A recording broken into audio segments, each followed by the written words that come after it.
Jubilee hills ఎన్నికల వేళ మాగంటి గోపీనాథ్ మరణం చుట్టూ రాజకీయాలు నడుస్తున్నాయి. మాగంటి కుటుంబంలో విభేదాలు నడుస్తూ ఉండగా ఇప్పుడిది పొలిటికల్ టర్న్ తీసుకుంది. మాగంటి గోపీనాథ్ మరణంపై బండి సంజయ్ అనుమానాలు వ్యక్తం చేశారు. ఫిర్యాదు చేస్తే విచారణ జరుపుతామంటూ సీఎం రేవంత్ రెడ్డికి కౌంటర్ ఇచ్చారు. దీనిపై మళ్లీ రియాక్ట్ అయ్యారు బండి సంజయ్. సీఎం రేవంత్ రెడ్డిపై తనదైన శైలిలో విరుచుకుపడ్డారు బండి సంజయ్. వాళ్ళ తల్లి వాళ్ళ పిల్లలు వాళ్ళు చేస్తున్న ఆరోపణలు కేంద్ర మంత్రి బండి సంజయ్ గారు ఆరోపణలు చేస్తారు కాబట్టి వాళ్ళు పోలీసు వాళ్ళకి లేఖ రాస్తే పోలీసు వాళ్ళు ఖచ్చితంగా విచారణ చేస్తారు. మరణం వెనకాల ఉన్నది వాళ్ళ సొంత తల్లి అంటున్నది. ముందే మరణించండి, కేటీఆర్ వచ్చే వరకు ప్రకటించకుండా దాచిపెట్టారు, మమ్మల్ని చూడనీయలేదని. ఇది నిజంగా తీవ్రమైన ఆరోపణ. ఏ తల్లి కూడా ఒక కొడుకు మరణాన్ని వేరే ప్రయోజనాల కోసం వేరే ఆలోచనలతో మాట్లాడుతుందని నేను నమ్మను. అమ్మ మీద ఉండే నమ్మకం నాకు ఏ అమ్మ మీదైనా.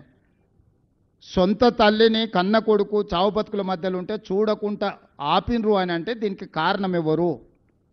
ఆయన ముందే చనిపోయిండని ఒక వాదన ఉంది.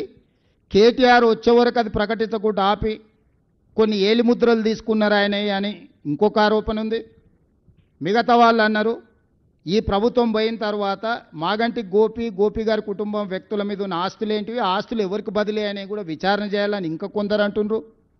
ఇట్లా రకరకాల చర్చ జరుగుతుంది. ఏ చర్చ అయినా బండి సంజయ్ గారు ఫిర్యాదు చేస్తే మాత్రం ఆయన కేంద్ర మంత్రి, పార్లమెంట్ సభ్యుడు, పోలీసులు ఖచ్చితంగా విచారణ చేస్తారని నేను భావిస్తున్నా. చట్టం తన పని తాను చేసుకుపోతుంది. రాజకీయంగా మాగంటి గోపి మరణాన్ని నేను వివాదాస్పదం చేయదలుచుకోలేదు. వాళ్ళ కుటుంబ సభ్యులు, పిల్లలు కావచ్చు, తల్లి కావచ్చు, వారు సతీమణి, మొదటి సతీమణి కావచ్చు, రెండో సతీమణి కావచ్చు, ఆ వివాదాలను నేను మాట్లాడదలుచుకోలేదు. అట్లాంటి విషయాలల్లో నేను విజ్ఞత ప్రదర్శించదలుచుకున్న. నా వివాదంలోకి నన్ను లాగకండి. ధన్యవాదాలు. ఆ మాగంటి గోపీనాథ్ ఆస్తి పాస్తులు మొత్తం ఈ టీఆర్ఎస్ దొబ్బిపోతున్నాను నేనంటే మా ముఖ్యమంత్రి సార్ అంటే బండి సంజయ్ నువ్వు కాంప్లైంట్ పంపు, నేను యాక్షన్ తీసుకోండి, నేను కాంప్లైంట్ చేయాలంట. నువ్వు ముఖ్యమంత్రివి, నీ చేతిలో పోలీసులు ఉంటారు. ఆ మాగంటి గోపీనాథ్ కుటుంబానికి అన్యాయం జరుగుతున్నది. నువ్వు పోయి పట్టుకొచ్చి లోపడేసి ఈ పంట మళ్ళీ న్యాయం చేస్తావా? బండి సంజయ్ కాంప్లైంట్ ఇవ్వాలట. సరే కాంప్లైంట్ ఇయ్యలేదు అంటే వాళ్ళ కొడుకు 2 నెలల రేవంత్ రెడ్డి సార్ ఇక మాగంటి గోపీనాథ్ కొడుకు తారక్ నెల రోజుల క్రితమే మాదాపూర్ పోలీస్ స్టేషన్ లో కాంప్లైంట్ ఇచ్చిండు, సైబరాబాద్ లో కాంప్లైంట్ ఇచ్చాడు, సైబర్ టైంలో కాంప్లైంట్ ఇచ్చాడు. కాంప్లైంట్ ఇచ్చి నెల రోజుల ఇంతవరకు దీని మీద విచారణ జరగలేదు. నీకు కాంప్లైంట్ కావాలంటున్నావు కదా, కాంప్లైంట్ కాపీ నా దగ్గర ఉంది. నీ దగ్గర ఇంటెలిజెన్స్ లేకుంటే, నీకు సమాచారం లేకుంటే కాంప్లైంట్ కాపీ నా దగ్గర ఉంది. 2 ఓటర్ల అధికారులు నా దగ్గర ఉన్నాయి. నీకు పౌరుషం ఉంటే, నీకు రేషం ఉంటే,